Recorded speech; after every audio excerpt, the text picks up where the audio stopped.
Welcome back to the Sean McDermott Show. It's time to take a look back at the tape from the Bills' comeback win in Baltimore with our good buddy Eric Wood. The Bills were down 17 points and rallied back to win on the road. What stood out to you?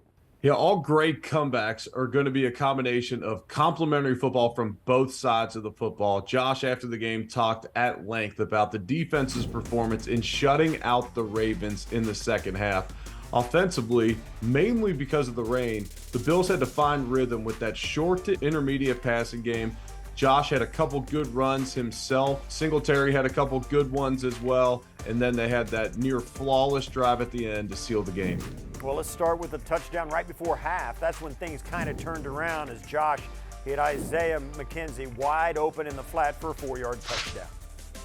This is essentially like a screenplay. It looks a lot like the pass that Josh missed on 4th and 1 on the goal line last week in Miami. This time he hits Isaiah perfectly, and Knox and Gabe, who both have a ton of size, are running right at those defenders, but they're running routes. This is not a pick scheme. You can't block ahead of the play, even though Dawson gets a lot of the defender. But this ends up being a great play design out to the outside, and where the Bills are struggling to find their run game, these short passes to either Isaiah, the running backs, these are an extension of the run game.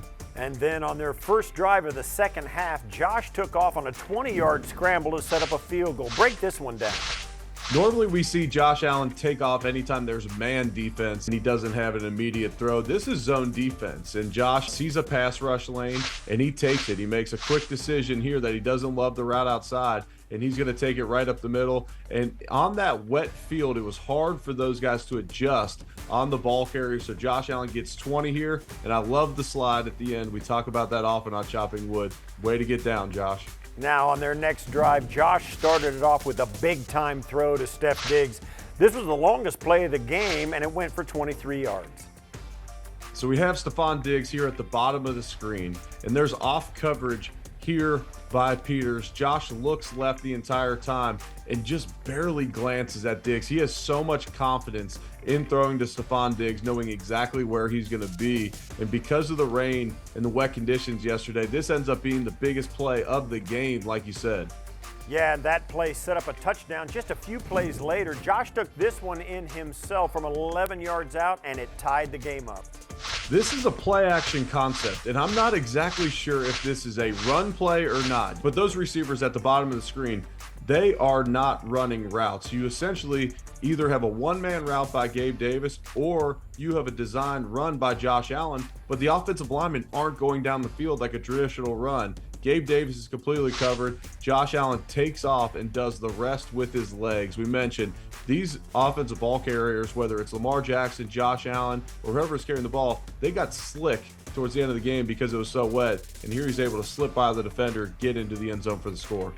And then the Bills faced a critical third down on the final drive, and Josh found Dawson Knox for 20 yards to keep this drive alive. What did you see here?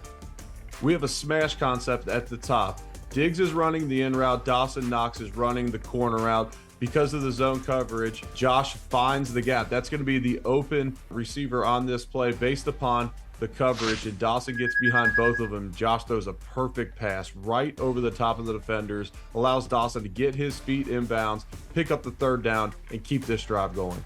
A few plays later, Dawson stepped up big again, this time with a huge block to spring Singletary.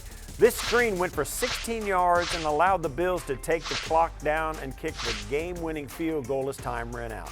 Yeah, with the clock running and the Bills already in field goal position, most in the stadium thought that the Bills would continue to run the football. Well, this is an extension of the run game, just like we talked about before. They have Singletary split out wide to the top of the screen. Josh flicks it out to him, and you get great blocking ahead of it. You mentioned Dawson Knox. We'll watch my man Spencer Brown go up and crush the safety on that play as well. And Devin Singletary is able to set up a shorter field goal eventually. They'll get that first down and end the game with a field goal.